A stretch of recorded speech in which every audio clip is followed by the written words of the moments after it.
Мына менің видеоларымдағы тақырыптар, сосын мына өмірде адамдармен кездесіп, солармен бір өзімнің тәжірибем туралы бөліскенде, соның барлығы, нақтырақ айтқанда, солардың 90%-ы менің өзімнің өмірімде жеке өз басыммен өткен оқиғалар. Сол оқиғалардан бір сабақ алып, түйін алып деген сияқты, сол түйіннен бір қорытынды шығарып, сосын келесі қадамдарында кішкене басқаша басып деген сияқты, басқа бір іс-қимылдар жасап, содан бір жақсы бір результаттарға жетіп, содан кейін мен бөлісемін. Өз басыммен бағанағы өзімнің өмірімде бір өтпей, теория арқылы мен анадан көрдім, мынадан көрдім деп олай жасамаймын негізінде. Мына сол 90% мен өз басыммен жеке көрген жағдайлар, қалған 10% мына айналам, туыстарым, достарым, жалпы таныс адамдар деген сияқты. Бірақ сол 10%-ның өзін саралап келгенде, сыртқа қорабы өзгеше болғанымен, іші дәл сол өзімнің өмірімдегі жағдай екеніне мен көзім жетті.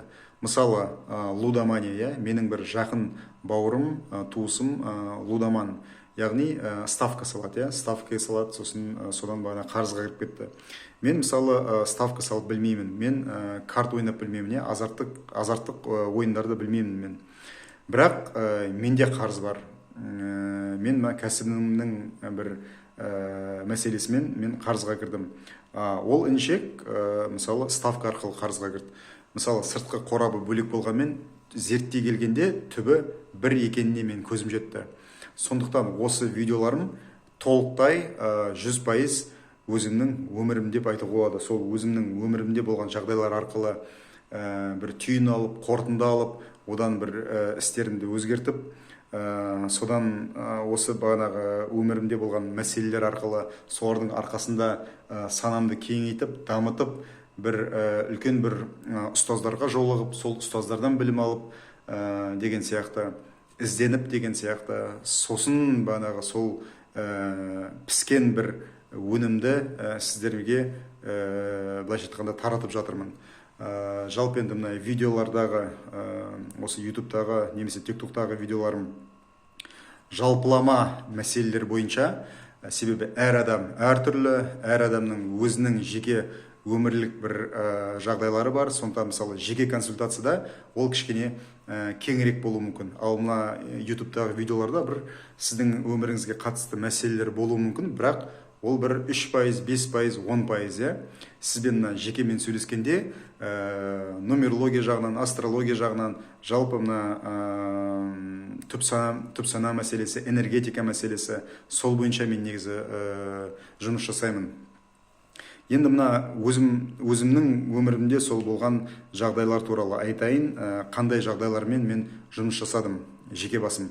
Мүмкін сіздердің өміріңізде осының біреуі немесе бірнешеуі бар шығар. Мысалы, сенімсіздік мәселесі. Менің өмірімде күні кешеге дейін осы сенімсіздік мәселесі орын алып келді.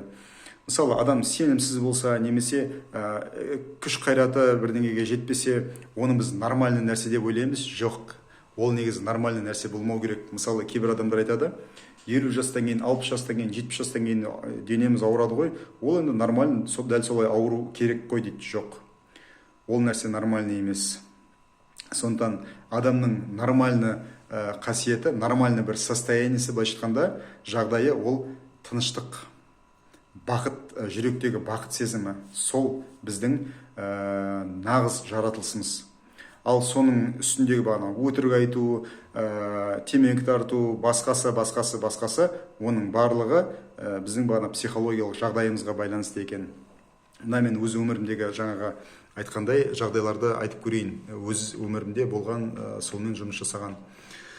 Сенімсіздік мәселесі, сол сенімсіздік мәселесімен мен жұмыс жасағанда, оның түбі қорқыныш екенін анықтадым. Яғни, сол сенімсіздікпен жұмыс жасағанда мен сенімсіздікпен жұмыс жасаған жоқпын. Сол сенімсіздікке не алып келді? Яғни қорқыныш алып келді. Қандай қорқыныш? Оны мен түбін қазып зерттедім. Сол арқылы жұмыс жасағанда менде сенімділік пайда болды. Сосын қайрат, былайша айтқанда батылды болу, мужественность дейді ғой, менде сондай болған жоқ. болғанмен, бірақ аз болды, солмен жұмыс жасадым. Сосын алкоголь мәселесі. Мен мысалы алкогольді ішімдіктерді мысалы жақсы көрдім. Оны ішкен сайын мен тоқтамаймын. Мысалы мен экспаттармен, экспат деген шетелдік азаматтар, мен солармен көп араласам. Мысалы отырасың, бір барға барамыз, бір ішеміз. Олар мысалы кішкене ішіп қойып үйіне кете алады. Ал менің аузыма тисе болды, мен бір жерде есімді қалдырмай, немесе үйге келем, таңертең тұрам, кеше үйге қалай келдім, есімде жоқ, мен соған дейін кетіп қалайым. Міне сондай мәселе болды. Сосын өмірімде болған жағдайларды айтайын.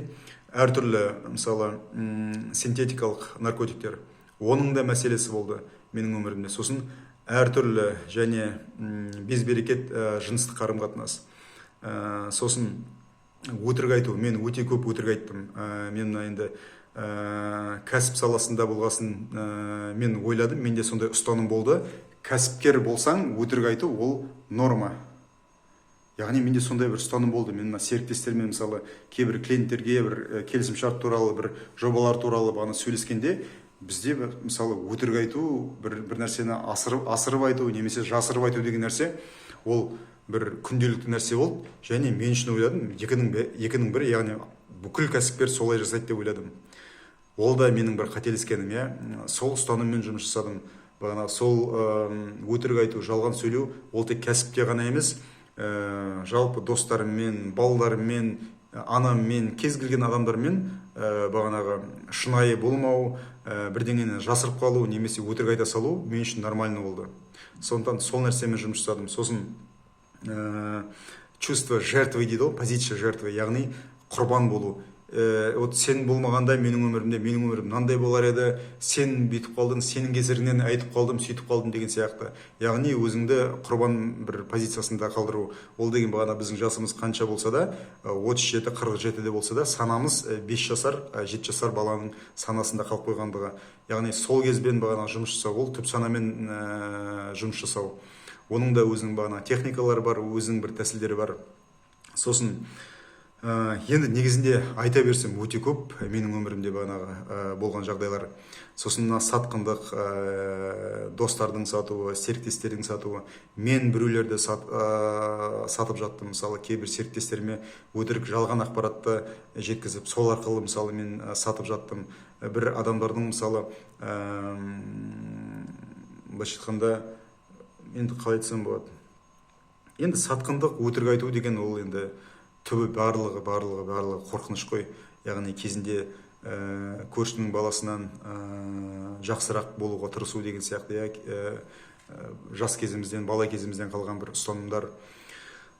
Сосын енді ұрлау мәселесі, мысалы кезінде бір жұмыстарды жасағанда, сол мекеменің бір заттарын ұрлау, немесе бір басқа бір құйтырқы жағдайлармен сату, сол мекеменің мысалы бір заттарын, немесе сол мекеме ұсынатын бір услугаларды, сервистерді, былайша айтқанда. Сондықтан осының барлығы менің өмірімде болды, кейбіреулері әлі болып жатыр, мен жұмыстанып жатырмын деген сияқты. Сосын ажырасу мәселесі, яғни өзімнің жарымды дұрыс сыйламау,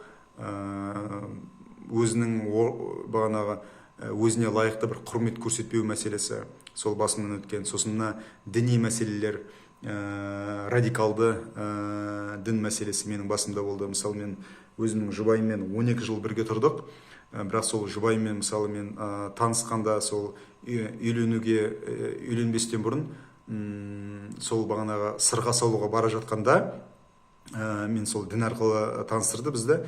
Мен Атырау қаласынан, ол Орал қаласынан, сол бара жатқанның өзінде мен атын дұрыс білмедім, заты түгелі. Түрінде көрген жоқпын, фотосында көрген жоқпын. Сол алуға бара жаттым. Солай таныстық, енді солай бір-бірімізге қосылдық. Енді сол 12 жыл бірге тұрғанымен шынайы бізде арамызда махаббат болған жоқ деген сияқты. Осы мәселе, мысалы, осылай таныссақ та екеуміздің әп-әдемі, керемет, ақылды, балаларымыз бар деген сияқты. Сол мәселе қалай балаларға әсер етеді? Мысалы, екеуміз осылай ажырассақ та, энергетикалық бағанағы жағдайда біз балаларымызбен байланыста тұрамыз әрдайым, иә. Сондықтан осы нәрсемен қалай жұмыс жасау керек? Сіз мысалы айырылып кетсеңіз, сіз мысалы әке немесе ана болсаңыз, балаңызды мысалы, балаңыз сізді жоқтатпау үшін қандай нәрселер істеу керек? Энергетикаңызды қалай жалғап тұру керек? Солармен, сол мәселемен мен мысалы жұмыс жасап жатырмын, иә. Онымен де мысалы бөлісе аламын мен. Яғни сіздің фантомыңыз, энергетикалық фантом, сол балаларыңыздың қасында тұру керек. Олар сезіну керек, мен мысалы қанша алыста болсам да, менің әкем бар. Менің әкем маған әрдайым күш беріп тұр деп, мен олардың қасында тұрғандай өздерін сезіну керек олар деген. Менің мысалы қазір сол жұбайымның қазіргі мысалы күйеуі бар, былайша айтқанда, ол күйеуі менің бұрынғы досым. Осы да бір жағдай, я санты бар неше түрлі. Және сол мен мысалы, сол қазіргі күйеуі менің балдарымның қасында, мысалы менің балдарым солардың қолында тұрады. Сол менің бұрынғы жұбайымның қазіргі күйеуіне мен жылулық, махаббатымды, былайша айтқанда, махаббат дегенде дұрыс түсініңіз, соны бағанағы жүрегіммен жібергенде, сол арқылы мысалы менің балаларыма қалай барады, сосын менің балаларым мысалы сол басқа бір мысалы былайша айтқанда енді өгей әке деуге болады ғой енді, соның қасында тұрып, мен мысалы тірімін, сол арқылы менімен қалай байланысқа шыға алады? Мен телефондық байланысты емес, энергетикалық байланысты айтып отырмын. Ол өте маңызды. Сол нәрсе бар. Соны да мысалы зерттеп, өзімнің өміріме алып жатырмын, сол жағдайларды. Яғни Құдайым мені солай қылып жаратқан, мен сол әртүрлі балшықтарға өзімнің басыммен кіріп, содан бір түйін алып, результатын көріп, содан кейін сол результаттармен осы сіздермен бағанағы бөлісу. Сол менің басты миссияларымның бірі осы. Енді әрине мен қазір әлі жұмыс жасап келе жатырмын өзіммен. Даму ол тоқтамайды ешқашан, даму әрдайым жүре береді. Мен енді қазір өзіме қолға алып жатырған нәрселерім ол дисциплина мәселесі менде кішкене ақсақтап жатыр. Сонымен қазір жұмыс жасап жатырмын. Егер де осы мәселелердің біреуі немесе бірнешеуі сіздің өміріңізде болса, жазып өтіңіз, немесе бағанағы төменде менің телефоным бар, соған WhatsApp-қа жазыңыз.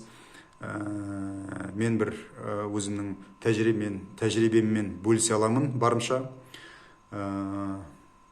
Сондықтан не ойлайсыз? Енді мынау деген менің қазір есіме түсіп отырғаным, жалпы енді бұдан да басқа да мәселелер бар менің өмірімде өзім жұмыс жасаған. Ең осы есіме түскендерім осы қазіргі.